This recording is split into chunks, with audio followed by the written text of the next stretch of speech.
At 9:07 p.m. on April 13, 1970, a NASA flight controller looked at a board full of clean readings, leaned back in his chair, and said, "We're bored to tears down here."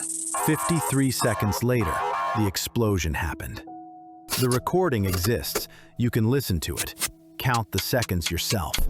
53 seconds between boredom and the worst crisis in the history of American spaceflight. 3 men, 200,000 miles from home, a spacecraft with a hole in its side. And it all traces back to a decision made on the ground months earlier that nobody knew they'd made. By the third time you send men to the moon, the world has already moved on. Apollo 11 was history. Apollo 12 was confirmation. Apollo 13 was the third. The networks declined to carry the launch live. The newspapers buried it.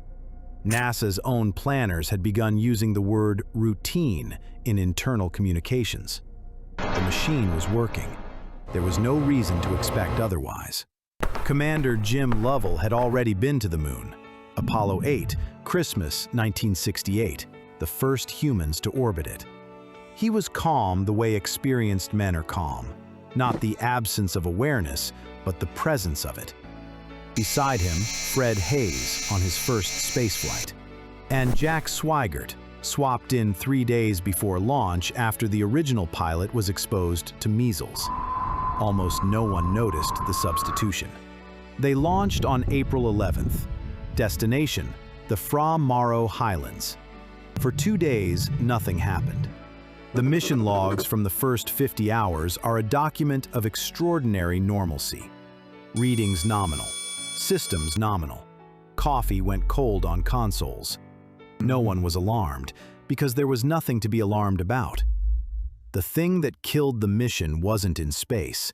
It was already on the launch pad. Months earlier, during pre-flight checkout, engineers ran a standard procedure on the service module's cryogenic oxygen tanks. They heated tank number 2 to boil off liquid oxygen and measure the remainder. The heater was rated for 28 volts. The ground equipment was running 65. The Teflon insulation inside the tank cooked for hours until it was compromised. The damage wasn't visible from outside. There was no alarm. The readings looked fine. The tank passed its checks. It was installed in the spacecraft. The mission was certified. Nobody flagged it, because nobody knew to look. The frayed wiring sat inside tank number 2 through final assembly, through the countdown, through 2 days of perfect spaceflight. Then Houston asked the crew to stir the cryogenic tanks, routine to prevent stratification. Swigert flipped the switch. The damaged wire shorted.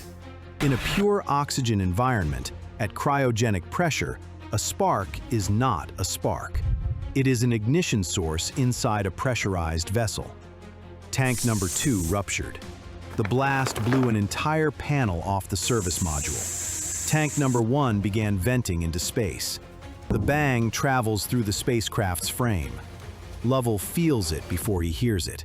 Swigert sees voltage dropping, pressure collapsing, warning lights that have no business being on. He reaches for the radio. "Houston, we've had a problem here."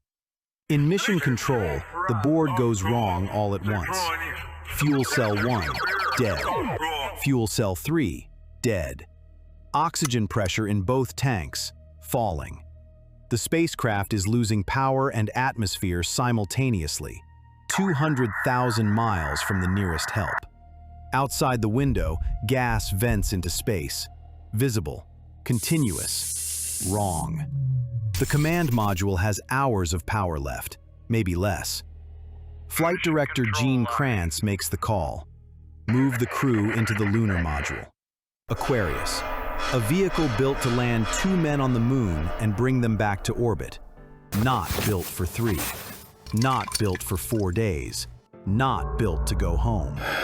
For the next 4 days, 3 men live in a space the size of a large closet. The temperature drops to 3 degrees Celsius. They ration water to 6 ounces each per day. Carbon dioxide builds.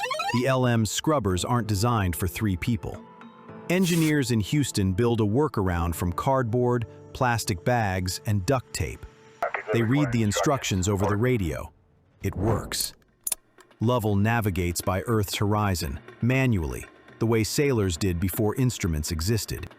On April 17th, the crew powers Odyssey back up on its remaining battery reserves. They jettison Aquarius. They jettison the service module. Lovell looks out the window as it drifts away. One entire side of the spacecraft is gone. Not damaged, gone. Panel blown clean off, interior open to space. He has flown to the moon twice. He has never seen anything like it. Re-entry, splashdown, South Pacific. All 3 men recovered alive. NASA's investigation took months. The cause? A heater rated for 28 volts, run at 65. Damaged insulation, a compromised thermostat. A test signed off without anyone checking the voltage of the equipment doing the testing.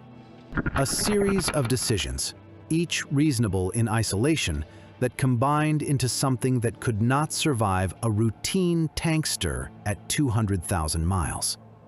The fix cost almost nothing. A 3rd oxygen tank, metal-sheathed wiring, thermostats upgraded, changes that would have taken an afternoon.